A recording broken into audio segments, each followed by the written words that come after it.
পরীক্ষায় দেখে দেখে লিখতে গিয়ে যখন নিজেই ফেঁসে যাই।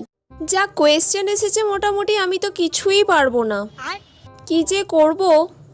বাবা, দিশা এবারে ওরকম খাতাটা খুলে লিখছে, কি ব্যাপার? ও তো ওরকম খাতা খুলে লেখে না, নিশ্চয়ই আমাকে দেখাবে বলে ওরকম ভাবে লিখছে।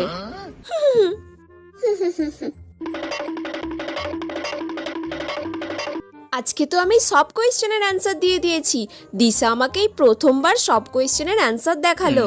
দিশা মনে হয় খুব ভালো মেয়ে হয়ে গেছে। রে দিশা, আজকে তুই ওরকম খাতাটা খুলে খুলে লিখছিলিস? তুই তো সবসময় চাপা দিয়ে লিখিস। হ্যাঁ, চাপা দিয়ে লিখে কি করব? আজকে তো চাপা দিয়ে লেখার কোনো দরকারই ছিল না, কারণ 4টে সেটের কোয়েশ্চেন হয়েছে। তোর কাছে যে কোয়েশ্চেন পড়েছে আমার কাছে তো সেই কোয়েশ্চেন পড়বে না নিশ্চয়ই, কারণ আমরা দুজন পাশাপাশি বসেছি। কোয়েশ্চেন যখন এক নয় তখন চাপা দিয়ে লেখার কোনো দরকারই নেই। তাহলে আমি যে ওর খাতাটা পুরো কপি করলাম, আবার পরীক্ষায় ফেল।